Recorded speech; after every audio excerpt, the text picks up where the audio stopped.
अभी बोला संवैधानिक रूप में, नहीं नहीं आप घुमा के बात करते हैं भाई जी, आप गलत कर रहे हैं। मैंने शुरू में बयान को कुछ लोग ये कह रहे, समर्थन दे रहे हैं ये कहते हुए कि जो नुपुर शर्मा ने बयान दिया है वो वाकई में उनके कुरान में लिखा है, तो लोग इसका आखिर विरोध क्यों कर रहे हैं फिर जब उनके कुरान में ये बात लिखी हुई है। देखिए ये मैं मीडिया पे क्या मैं बोलूँ, कुछ देश जो हैं हमारे ठंडे मौसम वाले हैं, कुछ हमारे गर्म वाले हैं। तो सऊदी है जो है वो गर्म देश है, तो वहाँ पर हमारे यहाँ पे तो ऐसा है भाई लड़की 18 साल तक वो होती है, तो उस ज़माने में ऐसा नहीं था।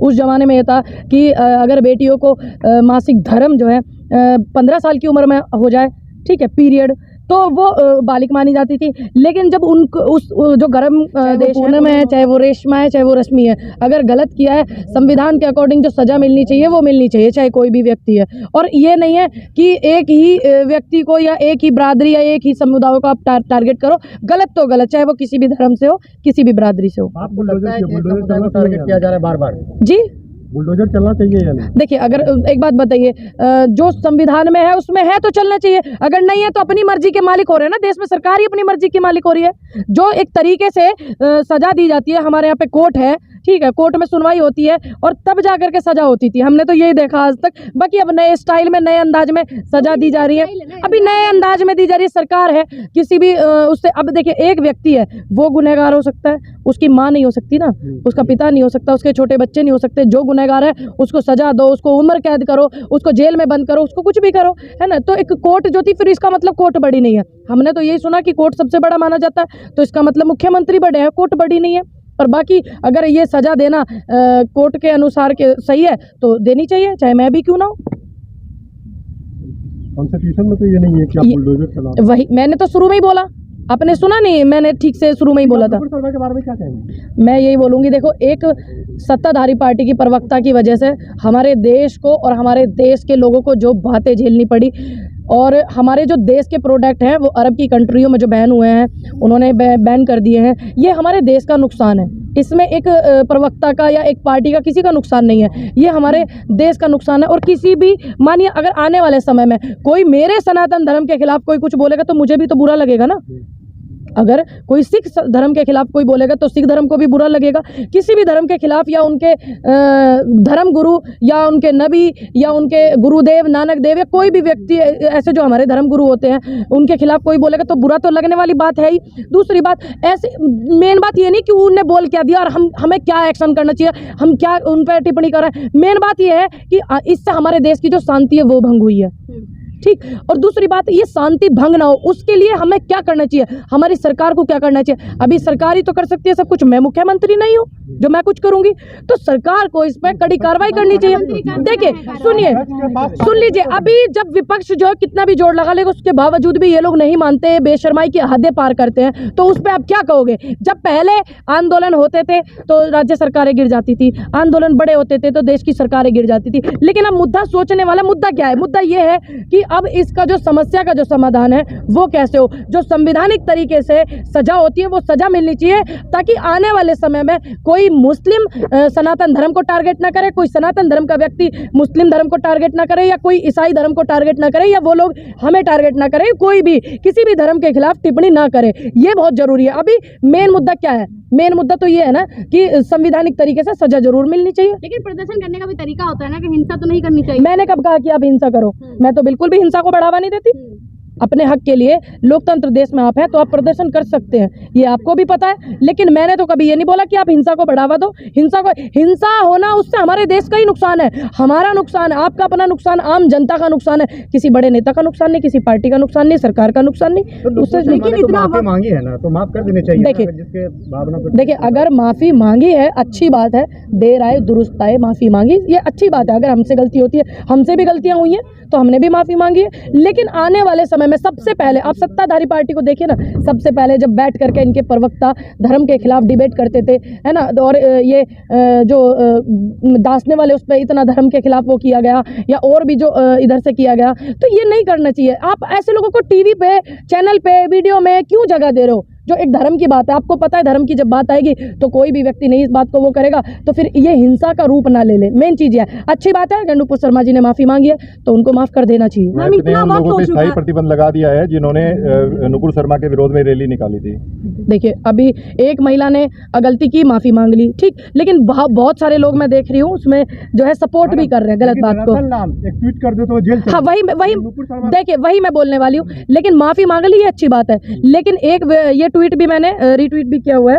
एक व्यक्ति है रतनलाल जिनकी आप बात कर रहे हैं, वो उसमें उस बात में रतनलाल जी वाली में और नुपुर शर्मा वाली में मुझे कोई खास फर्क नजर नहीं आया। नहीं, फर्क है, बहुत फर्क है। कितना फर्क है? बहुत फर्क है मैडम, जैसे दोनों उठा के देख लीजिए। अरे मुझे आप बता दीजिए, हो सकता है कि मैं जो ट्वीट किया था जातिवाद पे किया था। हाँ। इसमें धर्म को टारगेट हाँ, किया। सुन लीजिए अब भाई धर्म के आप मेरी बात सुनिए, धर्म एक पूरे उसका हो गया ना, तो ये जातवाद पे क्या, जातवाद पे आप जेल करा सकते हैं लेकिन धर्मवाद पे क्यों नहीं?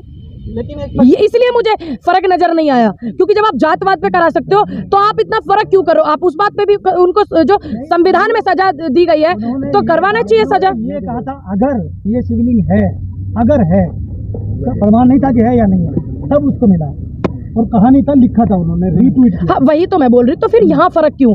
मैंने तो इस बात को ट्वीट करके भी कहा मैंने कि भाई इस रतनलाल जी जो है उनमें और इनमें क्यों फ़र्क है? आप दोनों की बातें जो है उनकी दोनों की बातें आप देखिए, एक व्यक्ति बिरादरी को टारगेट करते हैं या एक नॉर्मल ट्वीट भी करते हैं, तो आपने उनको जेल कर दिया, इनको क्यों नहीं करा? मैंने तो बोली इस चीज़ को, सीधा सीधा बोलिए ना कि नुपुर शर्मा को जेल होनी चाहिए। मैंने तो बिल्कुल अभी बोला संविधानिक रूप में।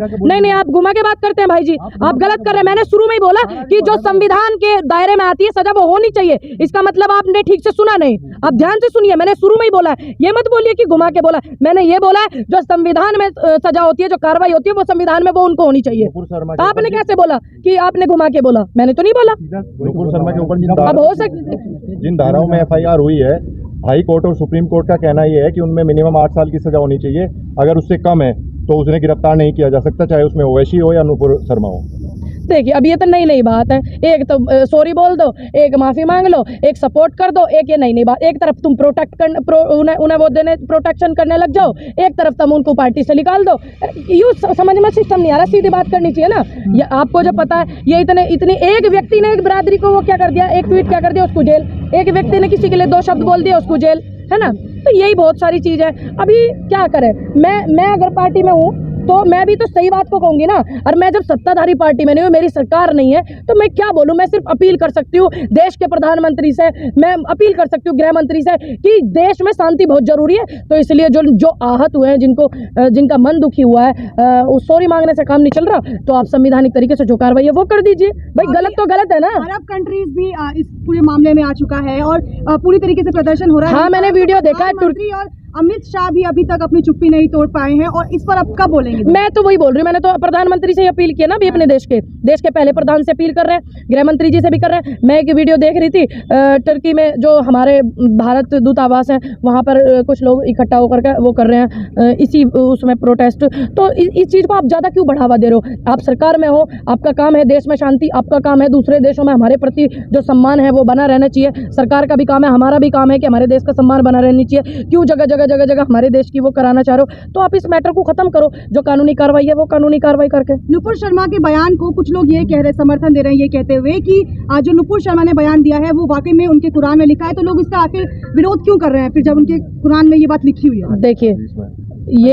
देखिए सुनिए, ये ऐसा नहीं है। मैं आज ही एक वीडियो देख रही थी, मैं मीडिया पे क्या मैं बोलूँ, कुछ देश जो हैं हमारे ठंडे मौसम वाले हैं, कुछ हमारे गर्म वाले हैं। तो सऊदी जो है वो गर्म देश है, तो वहाँ पर हमारे यहाँ पे तो ऐसा है भाई लड़की 18 साल तक वो होती है, तो उस ज़माने में ऐसा नहीं था। उस ज़माने में ये था कि अगर बेटियों को मासिक धर्म जो है 15 साल की उम्र में हो जाए, ठीक है, पीरियड, तो वो बालिग मानी जाती थी। लेकिन जब जो गर्म देश हैं उनमें 9 साल की उम्र में हो जाता तो बालिग मानी जाती थी। लेकिन 6 साल की उम्र में उनका विवाह होने के बाद, जिनकी हम बात कर रहे हैं, जो इन नबी हैं उनकी जिनसे शादी हुई थी, आयशा जो थी, तो वो 6 साल की उम्र में उनकी शादी हुई थी। लेकिन जिसे हम गोना बोल देते हैं, मैडम तो 40 साल की उम्र में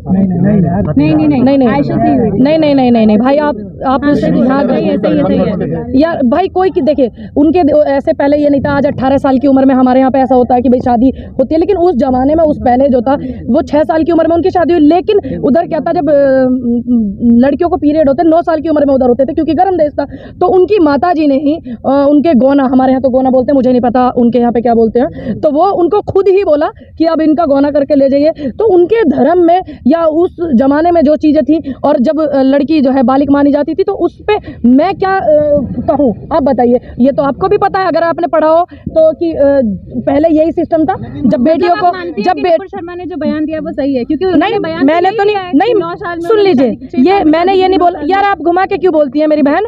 क्या बोलते हैं, मैंने कब कहा कि नुपुर शर्मा ने ये बोला। नुपुर शर्मा का जो बयान है आप वो देखिए, मैंने ये नहीं बोला आपको, मैंने ये बोला है कि अगर उनके यहाँ पे बालिक है, उनके यहाँ शादी करना है, तो उसमें हमें टिप्पणी क्यों करनी। 2 बिलियन 2.5 बिलियन के करीब लोग हैं जो मोहम्मद साहब के उन पे चलते हैं, उसूलों पे, उनके उसूलों को मानते हैं, तो हम उन पे टिप्पणी क्यों करें। जो चीज हो गई, जो चीज उनके उसमें सही थी, ठीक है। जो एक व्यक्ति 53 साल की उम्र के व्यक्ति अगर किसी से शादी कर रहे हैं, उनको इतना लोग मानते हैं, तो उनकी नजरों में वो सही है। और आज भी वो अपने धर्म के लोगों के लिए सही है। आज भी लोग उनकी इतनी चीजें मानते हैं, उनके असूलों पर चलते हैं। तो हमें क्या अधिकार कि हम उनके धर्म के या उनके नबी के खिलाफ कुछ भी टिप्पणी करें, गलत करें। मैं सनातन धर्म से हूँ, तो अगर मेरे धर्म के खिलाफ कोई बोलेगा या मेरे धर्म गुरुओं के खिलाफ कोई बोलेगा, तो मुझे नहीं खराब लगेगा, बिल्कुल लगेगा। मैं सबसे पहले आके बोलूंगी, गलत चीज को गलत बोलूंगी, सही को सही। धर्म ये नहीं कहता ना कि फांसी पे लटका दो या उसका वो जो है सीधे खड़ा करके मार दो गोली, इस तरीके की चीजें नहीं। तो मैंने कब बोला कि आप फांसी पे लटका दो। नहीं, प्रदर्शन में नहीं, देखिए, प्रदर्शन में मैंने तो शुरू में ये बोला, मैंने तो यही बोला कि जो संवैधानिक तरीके से सजा होती है आप वो कीजिए, क्योंकि वो जरूरी है। मान लीजिए कल को कोई सनातन धर्म के लिए बोलने लग जाए, मान लीजिए कल को कोई सिख धर्म के लिए बोलने लग जाए, मान लीजिए कोई बौद्ध धर्म या ईसाई धर्म के लिए बोलने लग जाए, तो फिर इससे क्या होगा, क्या इसका परिणाम क्या होगा। इसका परिणाम ये होगा कि देश में हिंसा होगी, और हिंसा किसी भी चीज का समाधान नहीं है। आप ये मेरी बात समझिए। दूसरी बात, हमारे यहाँ पे सिर्फ यही मुद्दे रह गए। आप क्यों ऐसे लोगों को अपने टीवी फेम पे, मैं उन लोगों को बोलूंगी, जगह देते हैं जो धर्म के खिलाफ बोलते हैं या ऐसी चीजों के खिलाफ बोलते हैं जिससे देश में हिंसा हो, जिनसे देश में हिंसा हो, जिन बयानों से उन चैनलों को अपने कैमरे पे उनको जगह ही नहीं देनी चाहिए। कि कितने मुद्दे हमारे देश में अब आप देख रहे हैं 2014 के बाद से, तो वही ना, इन्होंने पहले मौका दिया, सत्ताधारी पार्टी को मौका दिया, फिर जिन्होंने बयानबाजी की फिर उनको जेड सुरक्षाएं दी गई, ठीक। फिर तो इन चीजों से ही चीजें बढ़ गई हैं, और आप परिणाम आज आपके सामने है। डिबेट ये लोग हिंदू मुस्लिम पे करते हैं, बैठ करके क्यों करते हैं। मैं तो सभी को बोलूंगी, हिंदू मुस्लिम पे जो डिबेट करते हैं, क्या आपको बेरोजगारी पे डिबेट की इन्होंने, कितनी बार डिबेट की इनकी तरफ से, क्या इन्होंने किसान आंदोलन पर डिबेट की। किसान इतना अभी देखा नहीं, एक बेटी को एक बाप कंधे पे उठा करके ले जा रहा है, मरी हुई बेटी को, उसको एम्बुलेंस स्ट्रेचर भी नहीं मिला, उस पर डिबेट की इन्होंने। एक हाथरस कांड इतना बड़ा हुआ था हमारे उत्तर प्रदेश में, पूरे दिखाने के लिए, पूरे देश के लिए आईना था वो, क्या उस पर डिबेट की थी इन्होंने, बताइए आप। की उस पे उन्नाव वाली बेटी को मार दिया गया था, मनीषा वाल्मीकि पे डिबेट की इन्होंने, नहीं की। तो क्या हमारे देश में यही डिबेट रह गई।